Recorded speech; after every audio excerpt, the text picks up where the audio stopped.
You are listening to www.integralnaked.org.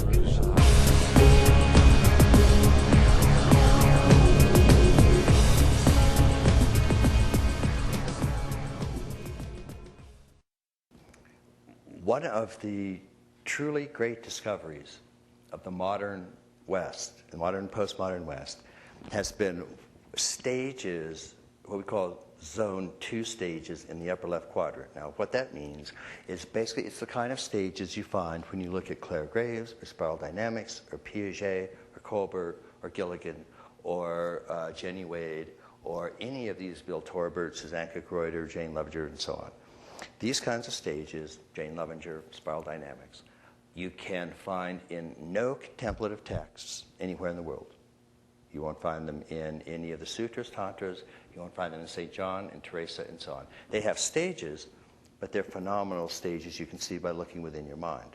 But you will not find the kinds of stages that come from the kind of research that these Western geniuses pioneered.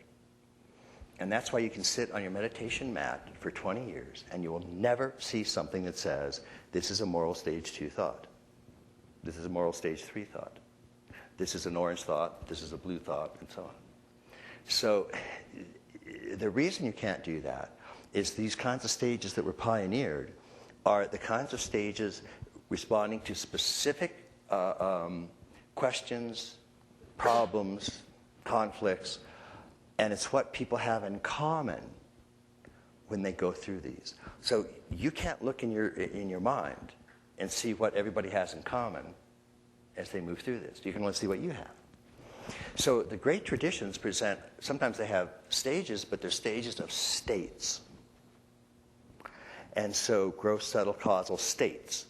And when you train, states, generally speaking, states of consciousness, don't come in stages. Natural states don't. Dream states, getting stoned, any sort of emotional states, they don't unfold in stages. That's just the nature of a state is like a thunderstorm. It comes, it's there it is, and there it goes. But trained states tend to unfold in stages. And these are the stages that you find in most of the contemplative texts. And they generally go from gross to subtle to causal, emptiness to non-dual. So that big mind is an example of non-dual state. So you can be introduced to that state right now. Now let's look at the other ones, which we'll just call stages, even though technically they're what we call structure stages. It's kind of stuff that Lovenger and them they look at the structures that they unfolded. So we'll just call the one states, meaning states of consciousness, and the others we'll call stages. So the downside of that is you can study spiral dynamics for 20 years and you'll never have a satori. Because these don't necessarily move you through these, but they do show you that they're there. So if you are doing big mind or you're doing meditation, and let's say that you really are, or you spiral dynamics again, you really are at blue, and I say, let me now talk to the turquoise mind. It's not going to happen. It's not there. 5 years to develop these things. These are complex tasks that would be very like if I said in the same process, if we're doing big mind, any kind of meditation, big mind is by far one of the most effective pointing out instructions. So we're very, very fortunate to have Genpo and Diane, John Kessler, and several others working with us on that. But if you're doing big mind process and I say, let me talk to the concert pianist, not going to happen. Let me talk to the brain surgeon, not going to happen. Let me talk to turquoise, it's not going to happen. So that's point one. That's meditation won't get you these stages.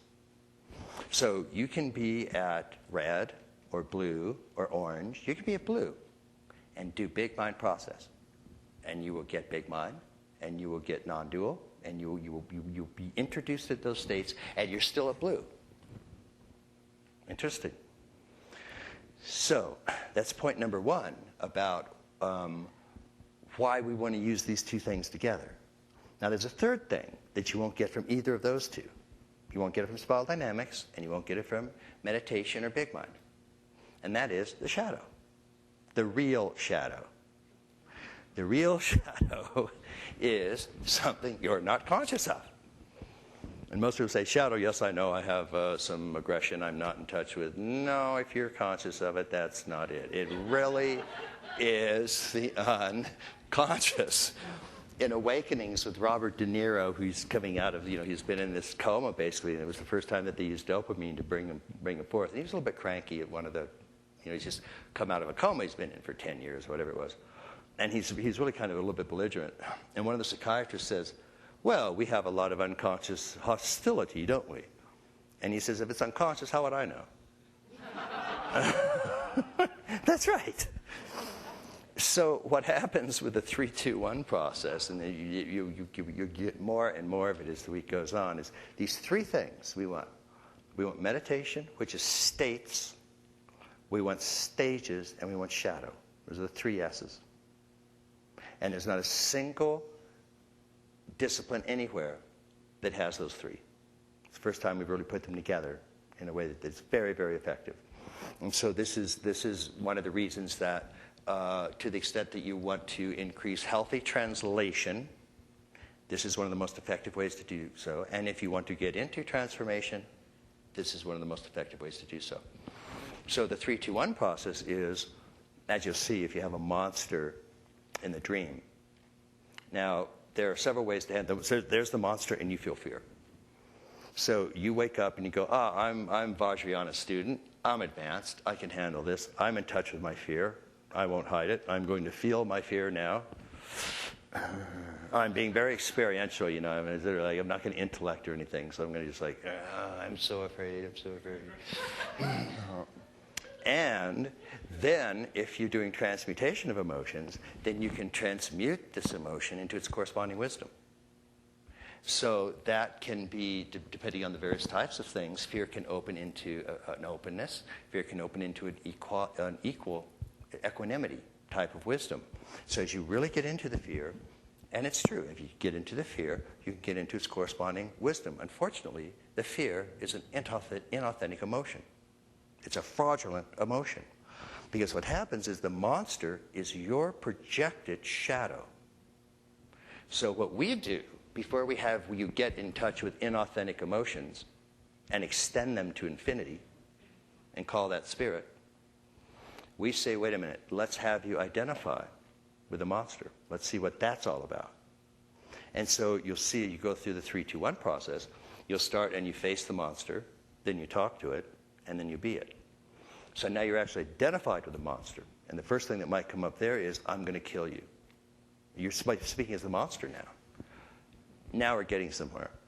You are in touch with a murderous rage. That's an authentic emotion that you had projected. So not fear, but rage is what you're not in touch with. We already established you're in touch with fear. I'm afraid. That's not what you want to do. So now you're in touch with rage, and now you can transmute it. Now you can practice Vipassana on it. And you have an authentic emotion that will convert into an authentic wisdom. But otherwise, you're building it on a false foundation. And it actually dissociates the emotion that you're not getting in touch with. And the same with Vipassana, or any witnessing awareness. I'm now fear, there is more fear arising, there's a whole lot of fear arising. Fear. So now you're in touch with fear. But that looks at it as an object and not as the subject. That's the problem. So you're actually dissociating. Every time you go fear, you're going dissociation, and you're cementing a dissociation from a fundamental aspect of yourself. And that's why so many of these otherwise wonderful traditions, the shadow follows you all the way up to enlightenment. And if you're not going to handle that on the relative side of the street, you are going to get slammed with it all the way up and down. And then when you get this enlightened blast that would let you transcend the relative body-mind, which you have done, the relative body-mind is arising in emptiness, and you're no longer identified with that. Nonetheless, in the relative body-mind, there's a dissociation of rage. So now you come back, all enlightened, And which doesn't mean enlightenment leaves everything exactly the way it finds it. The mirror mind leaves everything exactly the way it finds it. It doesn't change anything. If it changed something, it would mean going from a place where spirit is not to a place where you think spirit is. The enlightened mind is the mirror mind. It leaves everything just as it is, including your dissociation of rage. So now you come back, dissociated and happy about it. And now you are turned loose on the world, and, excuse my French, you're a dickhead. And that's what tends to happen if you don't take care of the shadow. So what we're working on is these three things. One is, whatever stage you're at is okay. You can be at red or blue or orange or green or yellow or turquoise or indigo. We've decided that that's okay in that sense. You have a right to be wherever you are. In any event, you are wherever you are. So if you're at blue or at orange, fine, that's where you start. And let's say that you are at blue and you start doing trained meditative states, including big mind, including any altered state that's bigger than your stage.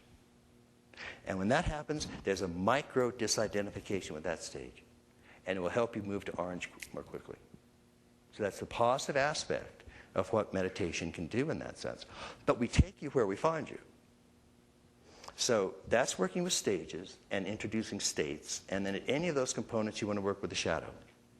Because that's really, really catch you. So those three things together, we can create sort of a whole psychograph. And it doesn't, again, the point is not just to get into turquoise or something. I mean, if that happens, wonderful. But you can't define success by getting to the next higher level. Because if you're a turquoise, then I'm going to say, why aren't you at indigo? You're a rotten failure if you're not moving up. 90% of what you have to do is healthy translation. And a good definition of healthy translation is you give equal emphasis to all four quadrants at whatever level you're at. So you give an equal emphasis to I and to you and to it. And if you give too much emphasis to one, to the I, you're narcissistic at whatever stage. If you give too much emphasis to the occupational hazard of males.